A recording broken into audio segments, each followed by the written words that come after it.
This video is brought to you by Sony. Learn what happens when artists meet engineers. What's up, everybody? I'm Greg Miller, and this is the Tech Tower Scott Lowe, and we're going to talk about that 4K, but more importantly, if you watch this entire video, you could win a 4K TV. Scott, this 4K, it's a big buzzword. I hear it all the time, no idea what it means. So 4K is the next evolution of high definition.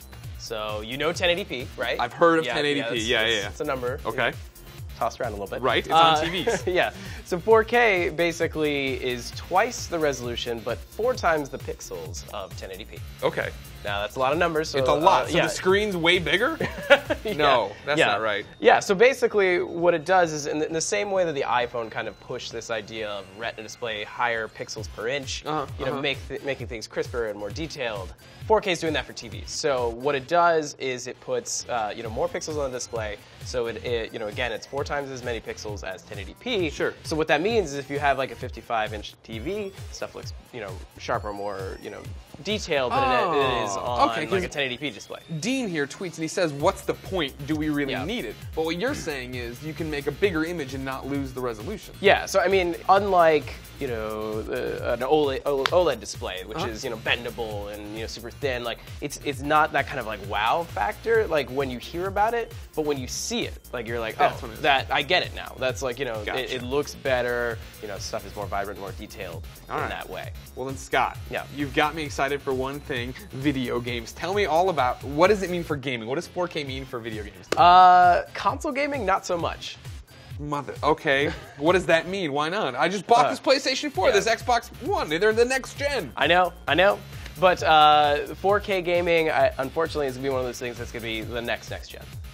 So at least for consoles. So while the PlayStation 4 and Xbox One are capable of doing 4K video from Netflix or potentially digital means of some variety, it can't do 4K gaming. You've heard a lot of talk about 1080p versus 720p with regards to games currently. Like the power just doesn't support 4K. That would make the frame rate, really not enjoyable. Sure, the game would not look good at all. Yeah, I mean obviously the picture would be great, but the frame rates wouldn't look as smooth. They're just not targeting for that. So it's not yet, right? Not You're yet. saying the next gen and all this. Yeah, and PC gamers, like the upper echelon of PC gamers, can reap the benefits of 4K, but right now, console, not so much. Okay. Yeah. So then, if I can't play anything on my 4K TV, what videos can I watch? What did I buy it for? Yeah, so that's actually a growing thing right now. Netflix made a huge splash at CES.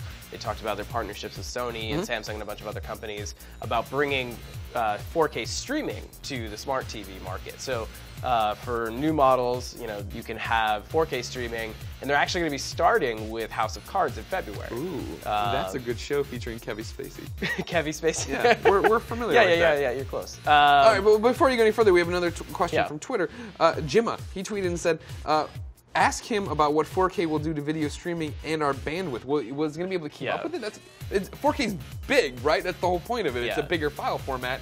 Is it going to be? I mean, my Xbox One can barely stream Netflix. Yeah, so I mean that's kind of the big question. So Netflix right now, they demonstrated at CES, and it required a 15 megabit per second connection. Which, if you're looking at the national average, which is anywhere between 7 to 10 megabits per second, 15? like it's not ready yet. Yeah. So but obviously that is a big problem though. Like that is getting that file size and format in a transmittable way that doesn't diminish quality but also doesn't require such heavy bandwidth is a big problem. So I'll ask the dumb question: why don't they just put it on a Blu-ray? I already have a Blu-ray player. And that's another riddle they have to solve. So like Blu-ray and the current standard is too small to fit the full-size feature-length 4K file. So like if you're talking about an hour-and-a-half movie, it's like orders of magnitude bigger than traditional 1080p video. So that's a real big problem. And more importantly, in order to introduce a new disc format that would be big enough to support 4K video, it would make all previous drives incompatible. So like you have a Blu-ray player in both the Xbox One and PS4, they wouldn't be compatible with this next evolution of Blu-ray. There's certainly a wealth of content that's ripe for the 4K market. It's just there hasn't been a 4K market to All right, so it sounds like you're talking about some kind of invasion, that there is a warehouse packed with 4K content, and one day the door's going to open and it's all going to flood out. Yeah.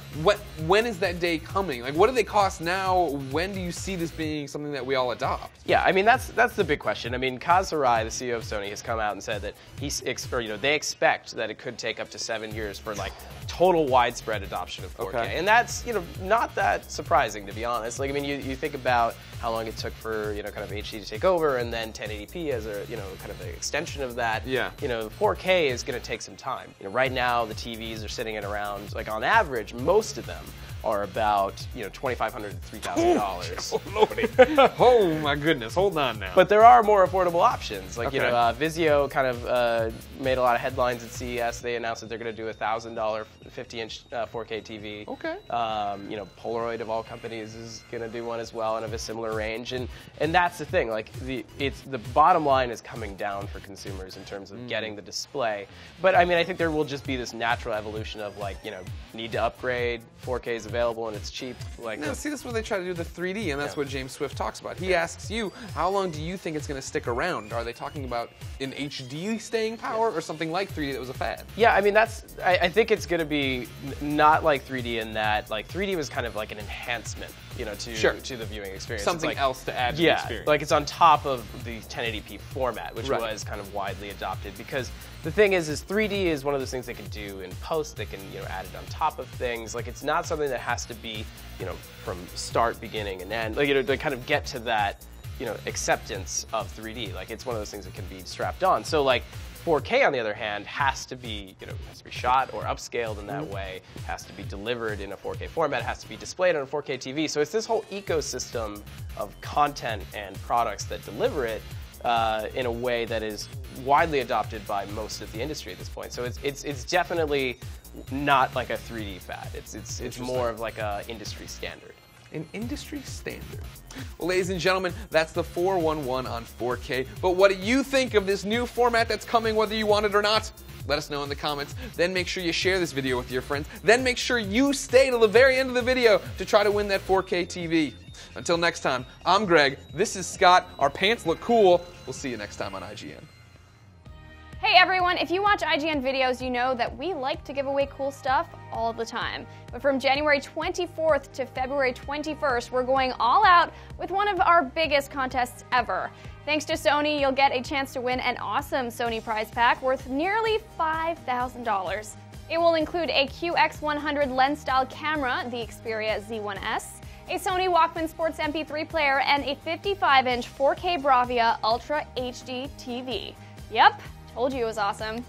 Okay, so how do you enter, you ask? Well, there are actually a number of different ways during the contest period. Keep this wiki page handy for the full details. You'll be able to enter via Twitter, Facebook, and by leaving comments on specific IGN articles and videos like this one. Just don't forget to add the hashtag BeMoved. The overall theme of the contest is artistry meets technology. What does that mean? We want you to tell us. We're looking for big ideas no one has ever thought about. Innovative, creative, artistic, technological. Each week of the contest, IGN will take a look at a big technology trend of 2014, and we want to hear your big ideas around them. If we're discussing 4K curved TVs, we want you to tell us what you think is next. Holograms, contact lens displays, let your imagination run wild. Don't forget, all the details can be found right here, and you can start entering this contest right now in the comments below this video on IGN. I'm Naomi Kyle, and thanks for watching.